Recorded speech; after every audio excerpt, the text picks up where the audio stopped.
अम्मा बार बार घड़ी को देख रही थीं।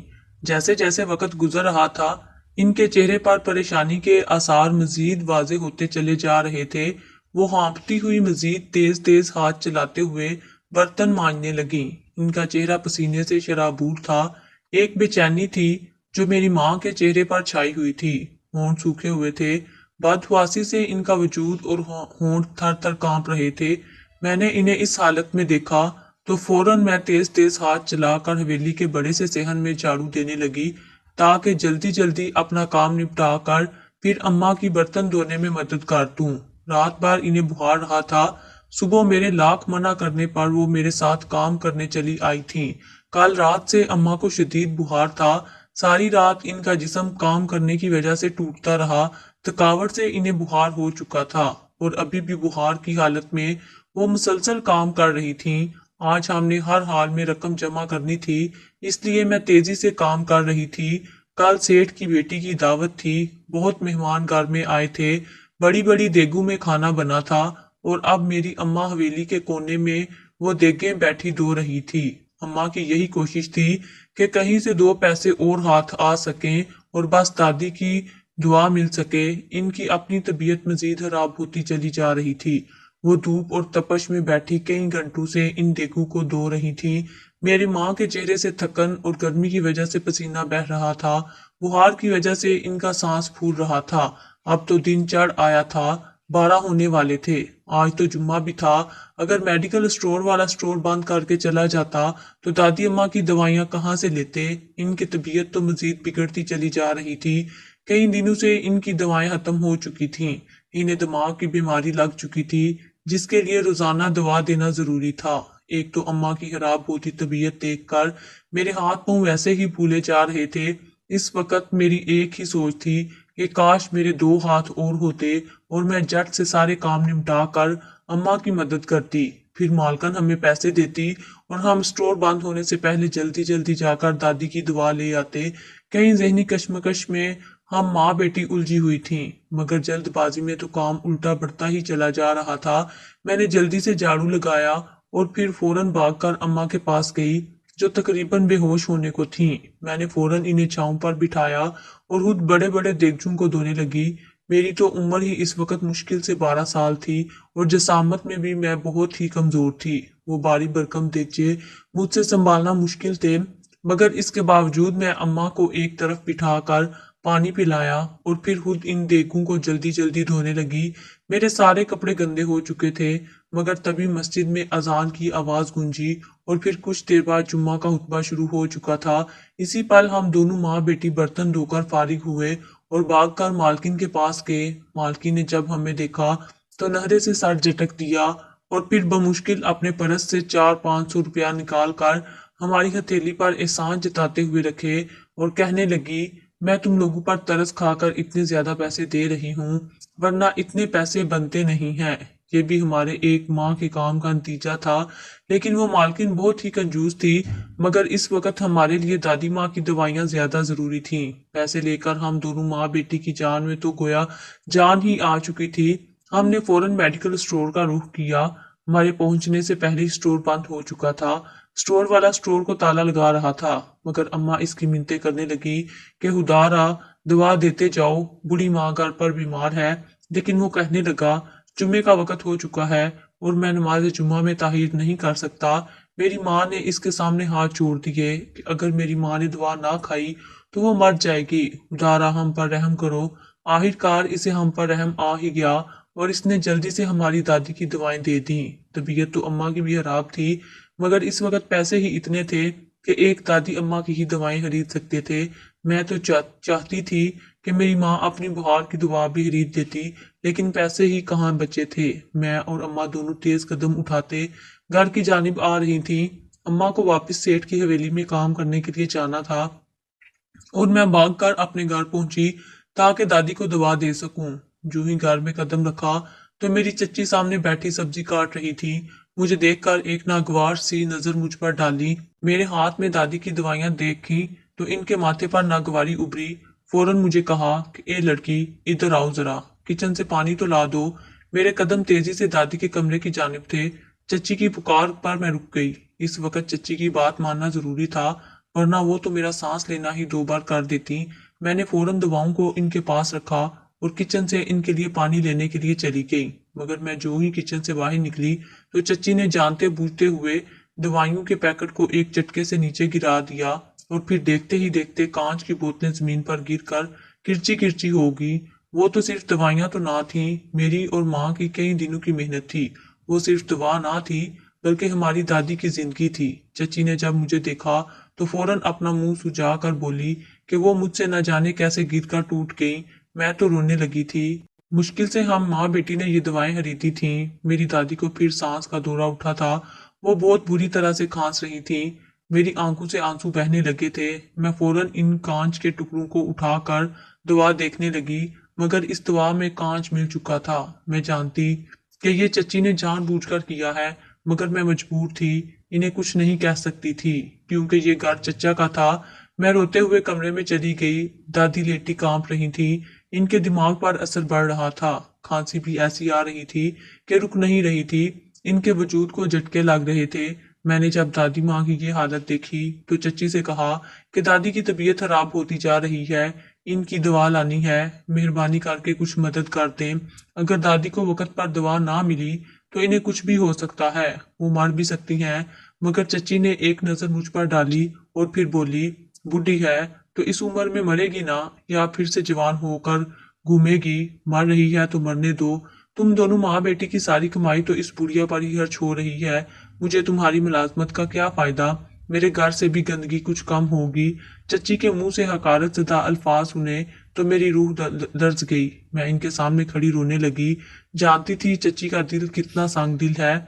इन्होंने तो हमें इस घर में मुश्किल से रखा हुआ था। हमारा कमरा भी वो था जिसमें वो कुछ अरसा पहले जानवर बांधा करते थे। हमारे अब्बा के दूसरे मुल्क जाने के बाद अपना घर हमें मजबूर होकर दादी के इलाज के लिए बेचना पड़ा, तो फिर हम चच्ची के यहाँ रहने आ गए थे। इन्हें तो दादी से वैसे ही गिन आती थी और अब इनके अल्फाज मुझ पर दोहरी अजियत बनकर टूटे थे। मेरी दादी मेरी माँ की खाला भी थी और मेरी माँ से बेहद मोहब्बत भी करती थी। मैं रोते हुए चच्ची से कहने लगी कि कुछ पैसे उधार दे दे, अगले माह की तनख्वाह के साथ वापस कर दूंगी। मुझे दादी की दवा लानी है, वरना वो मर जाएंगी। मगर चच्ची को जरा भी रहम ना आया। आखिरकार बोली कि पहले जाकर मेरे सारे कपड़े धोकर सुखा दो, इसके बाद सोचूंगी। चच्ची जानबूझकर ऐसा कर रही थी। मेरे हाथ तो पहले ही देखें धो धो कर दर्द कर रहे थे, मगर फिर भी दादी की जिंदगी बचाने की खातिर मैंने इनकी कई बातें मानी। सारा काम मुझसे करवाने के बाद चच्ची ने मेरी जानिब पैसे यूं फेंके जैसे मेरी कोई भी कारण थी। मैंने फिर भी इज्जत नफ्स को पीछे रखते हुए जल्दी से पैसे उठाए और भाग कर स्टोर से दवाएं लेने आ गई। स्टोर बंद हो चुका था। जब तक ना खुला मेरी जान हलक में अटकी रही। आखिर दोबारा दवाएं खरीदी और भाग कर घर पहुंची। दादी बेचारी उखड़े उखड़े सांस ले रही थी। इनसे तो सांस लेना भी दुश्वार हो चुका था। मैंने इन्हें दवा पिलाई तो इनकी तबीयत कुछ संभली थी। इन्हें स्कूल में देखकर मुझे चैन आया था। वो मुझे तशक्कर भरी नजरों से देख रही थी, जैसे मेरा शुक्र अदा कर रही हूँ। रात हुई तो अम्मा हवेली से घर वापस आ चुकी थी। इनको बुखार बहुत तेज हो चुका था। मैंने एक नजर दादी पर डाली और फिर अम्मा को देखने लगी। दोनों को ही बीमार देखकर मेरा दिल बेचैन होने लगा। मैं माँ के माथे पर ठंडे पानी की पट्टियां रखने लगी, मगर तब ही दादी माँ को उल्टी आना शुरू हो गई। ये देखकर तो हमारी जान ही निकल गई कि दादू को तो खून की उल्टियां शुरू हो चुकी थी। अम्मी को अपना बुखार भूल गया और वो तड़प कर दादी के पास आई और इन्हें संभालने लगी। दादी की तबीयत वक्त के साथ साथ मजीद बिगड़ती चली जा रही थी। रात को न जाने कौन सा पहर था जब मैं चच्ची के पास भाग कर गई और दरवाजा बजाने लगी ताकि हम दादी को फौरन अस्पताल लेकर जा सकें, मगर चचा चची ने दरवाजा नहीं खोला। मुझे इस वक्त अपने अब्बा की शदीद याद आई थी। काश कि वो यहाँ होते तो आज ये सब ना होता। इन्होंने दूसरे मुल्क जाकर बहुत बड़ी गलती कर दी थी। वो तो हमारा मुस्तकबिल बेहतर बनाने की खातिर गए थे, मगर इनके जाने के बाद हमारी जिंदगी मजीद तंग होकर रह चुकी थी। कई सालों से वो दूसरे मुल्क गए हुए थे, मगर वहां जाने के बाद इनका कोई अता पता नहीं था। कई सालों से हमारा तो इनसे कोई राब्ता भी नहीं हुआ था। इनके जाने के बाद मैंने और माँ ने सेठ के यहाँ काम करना शुरू कर दिया था, मगर आज जो कुछ हुआ था इसके बाद अब्बा की याद बहुत आने लगी थी। आखिरकार आधी रात को मैं और माँ खुद दादी को एक सरकारी अस्पताल में लेकर चली गई, जहाँ कुछ देर बाद इनका इलाज हुआ। تو ان کی طبیعت کچھ سنبھلی اور ہم ان کو لے کر گھر آ گئے۔ چچی نے تو ہماری زندگی مزید اجیرن کر دی تھی۔ وہ تو شاید ہمیں اپنے گھر میں ایک نظر بھی برداشت نہیں کر سکتی تھی۔ دادی کو مسلسل خون کی الٹیاں آ رہی تھی۔ ایک روز چچی کے سامنے انہوں نے خون کی الٹیاں کی تو چچی کو گن آنے لگی، اور پھر انہوں نے وہ کیا جس کے بارے میں ہم نے سوچا بھی نہیں تھا۔ انہوں نے ہم تینوں کو گھر سے باہر نکال دیا۔ ہمارے تو وہم و گمان میں بھی نہیں تھا کہ چچا کے ہوتے ہوئے چچی ہمارے ساتھ ایسا بھی کرے گی۔ ہم روتے رہے، اس گھر میں رہنے کی بھیک مانگتے رہے، مگر چچی کو ہم پر ترس نہ آیا۔ ہم دونوں ماں بیٹی کو تو نکال رہی ہے، مگر ہمارے ساتھ بوڑھی دادی کو بھی گھر سے نکال دیا اور بولے اس بیماری کی پوٹری کو بھی اپنے ساتھ لے جاؤ، مجھے اپنے گھر کو مزید آلودہ نہیں کرنا۔ چچا کی زبان پر تو ایسا تالا لگ چکا تھا کہ وہ تو اپنی بیوی کا ہی مرید ہو چکا تھا۔ چچا اپنی بیوی سے اس قدر ڈرتا تھا کہ اپنی بیوی کے اتنے بڑے فیصلے پر اس کے منہ سے ایک لفظ تک نہ نکلا۔ وہ اپنی بیوی کے پیچھے دبک کر کھڑا تھا۔ ہم تینوں کے پاس تو سر دھڑکنے کے لیے چھت بھی موجود نہیں تھی۔ ہم تینوں کتنی ہی دیر دروازہ بجاتی رہیں، مگر چچی نے دروازہ نہ کھولا۔ آخرکار مجبور ہو کر ہم تینوں یوں ہی سڑکوں پر چلنے لگی۔ باہر شدید سردی تھی، اتنی کہ ہمارا خون نسوں میں جمنے لگا۔ آخرکار جب چل چل کر تھک گئے تو ایک گلی میں ایک دوسرے کے کندھوں پر سر رکھ کر بیٹھ گئے۔ اماں نے میرا سر اپنی جولی میں رکھ کر مجھے وہیں لٹا دیا اور دادی کا سر اپنے کندھے پر رکھ کر رونے لگی۔ یہ ہم پر کیسا وقت آ چکا تھا، کبھی سوچا بھی نہ تھا کہ زندگی ہمیں اس موڑ پر بھی لے آئے گی۔ ہم تینوں اس ٹھٹر سی سردی میں گلی کے ایک کونے میں بیٹھی کانپ رہی تھیں۔ ہر سو دھند کا راج تھا۔ ایک دو بار اماں نے چلا کر مدد پکارنا چاہی کہ شاید کوئی خدا کا نیک بندہ ہماری مدد کو پہنچ جائے۔ ہمارے اپنے تو بے حس اور پتھر دل نکلے، کاش کوئی دوسرا ہی ہماری مدد کر دیتا، مگر کوئی بھی اپنے گھر سے باہر نہ نکلا۔ ساری رات ہم یوں ہی کھلے آسمان تلے بیٹھے رہے۔ میرا وجود تھر تھر کانپ رہا تھا۔ دادی کی ہلکی ہلکی کراہتی ہوئی آواز اور اماں کی سسکیاں تھیں جو میرے کانوں میں گونج رہی تھیں۔ میرا دل تو گویا برف کا ہوتا جا رہا تھا۔ اس یا سرد رات میں دادی کا ہاتھ پکڑ کر میں گرمائش لینے کی کوشش کر رہی تھی، مگر ہم سبھی سردی سے کانپ رہے تھے۔ نہ جانے کس پل میری آنکھ لگ گئی، مجھے پتہ نہ چلا۔ ہوش تب آئی جب جسم پر ہلکی سی گرمائش محسوس ہوئی۔ جسم میں ٹھنڈ سے ہونے والا درد ابھی بھی موجود تھا۔ یہ رات کے بعد جب گرم سورج کی کرنیں وجود پر پڑیں تو میں اٹھ بیٹھی۔ اماں بھی جاگ چکی تھیں، مگر دادی ابھی تک سو رہی تھیں۔ میں نے جب دادی کو جگایا تو میری روح لرز گئی، کیونکہ دادی تو بالکل ساکت ہو چکی تھی۔ ان کا جسم تو گویا پتھر جیسا سخت ہو چکا تھا۔ اماں نے جب دیکھا تو دادی کا سانس رک چکا تھا، وہ ہمیں چھوڑ کر جا چکی تھی۔ کتنے برسوں کا ساتھ تھا ایک رات میں ٹوٹ چکا تھا۔ میں اور اماں دادی کو گلے لگا کر رونے لگے۔ ہم تو پھر اس ٹھنڈ کو برداشت کر گئے تھے، مگر وہ بوڑھا وجود اتنی سختی بھلا کیسے برداشت کرتا۔ ان کے جانے کا صدمہ بہت گہرا تھا۔ دادی ماں کے دو بیٹے تھے، مگر اس کے باوجود آج ایک بھی یہاں ان کے پاس موجود نہیں تھا۔ کل جو رنج ان کے دوسرے بیٹے نے پہنچایا تھا، شاید وہی آج ان کی موت کا باعث بھی بن چکا تھا۔ جیسے تیسے اماں نے دادی کو دفنایا تھا، اور پھر کتنی ہی دیر ہم دونوں ماں بیٹی دادی کی قبر پر بیٹھ کر آنے والے وقت کے لیے خود کو تیار کرتی رہیں۔ اماں تو ابھی بھی یوں ہی بیمار تھیں، بیمار تو میں بھی تھی۔ سردی سے پورا وجود درد کر رہا تھا، بخار میں روح تک میں سرایت کر چکا تھا، مگر اس کے باوجود میں خاموش تھی، کیونکہ پیسے نہیں تھے۔ دادی کے مرنے کے بعد اماں سٹھانی کے وہاں گئی تو اس نے بھی کام سے نکال دیا۔ اماں اس کی منتیں کرتی رہی، یہاں تک کہ پاؤں میں بھی گر گئی، مگر اس نے ایک نہ سنی اور ہمیں حویلی سے نکال باہر کیا۔ بھوک سے ہم دونوں ماں بیٹی کی بری حالت ہو چکی تھی۔ یوں لگتا کہ اگر مزید کچھ دیر کھانا نہ ملا تو ہم دونوں ماں بیٹی مر جائیں گی۔ آخرکار ہم دونوں چلتے چلتے شہر میں ایک ہوٹل کے پاس آ گئے۔ جیب میں ایک پھوٹی کوڑی بھی موجود نہیں تھی۔ اماں وہاں پر موجود ملازموں سے کھانا مانگنے لگی، مگر انہوں نے صاف انکار کر دیا اور اماں کو بیکارن پکارتے ہوئے وہاں سے نکالنے لگے۔ جب انہوں نے اماں کو بیکارن کہہ کر پکارا تو میرا دل پھٹنے کو تھا۔ میرا دل چاہا کہ میں پتھر اٹھا کر ملازموں کا منہ نوچ ڈالوں۔ آخر وہ کیسے میری ماں کو بیکارن پکار سکتے تھے؟ میرا دل کئی دنوں تک اس بات پر تڑپتا رہا کہ اس شخص نے میری ماں کو بیکارن کیوں کہا، مگر شاید اب ہم ماں بیٹی کا یہی مقدر تھا۔ اماں کہیں جاننے والی عورتوں کے پاس گئیں اور ان سے پیسے مانگنے لگی، مگر سب نے صاف انکار کر دیا۔ ان کا کہنا تھا کہ پہلے ان کا پرانا ادھار واپس کریں، تبھی وہ ان کو اور پیسے دیں گے۔ جب سب طرف سے نہ ہوگی تو مجبوراً ہم دونوں ماں بیٹی کو وہ قدم اٹھانا پڑا جو ہم نے سوچا بھی نہ تھا۔ اماں نے مجھے ایک طرف بٹھایا اور خود اپنا حلیہ بھکاریوں جیسا بنانے لگی۔ और फिर एक मस्जिद के बाहर जाकर बैठ गईं। वो कई अल्फाज से लोगों को पुकार रही थी, कभी क्या वास्ता देती और कभी मिन्नत करती। जो भी लोग जुम्मा पढ़ने के लिए आते, वो 5-10 रुपए मेरी अम्मा की हथेली पर रखे जाते थे। मैं दीवार की ओट लिए बैठी सिसक सिसक कर रो रही थी और अपनी मम्मा को पैसे मांगते हुए देख रही थी।